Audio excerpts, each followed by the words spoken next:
কিশোরগঞ্জের কটিয়াদী উপজেলার মশুয়া ইউনিয়নের কাজিরচর গ্রামে আরিয়ালখা নদীর তলদেশ দিয়ে যাওয়া তিতাস গ্যাসের উচ্চচাপের সঞ্চালন পাইপলাইন থেকে অবৈধ গ্যাস সংযোগ নিয়ে গড়ে তোলা একটি চুনাপাথর কারখানায় উচ্ছেদ অভিযান চালিয়েছে উপজেলা প্রশাসন।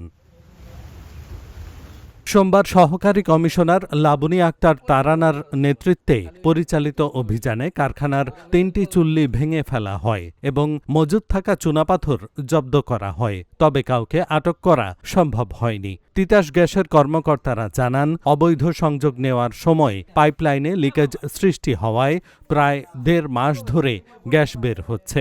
লিকেজে মেরামতের কাজ চলছে। এ কারণে কিশোরগঞ্জে গ্যাস সরবরাহ সাময়িকভাবে বন্ধ রয়েছে, যা আগামী ৬ আগস্ট পর্যন্ত অব্যাহত থাকবে বলে জানিয়েছে তিতাস গ্যাস কর্তৃপক্ষ।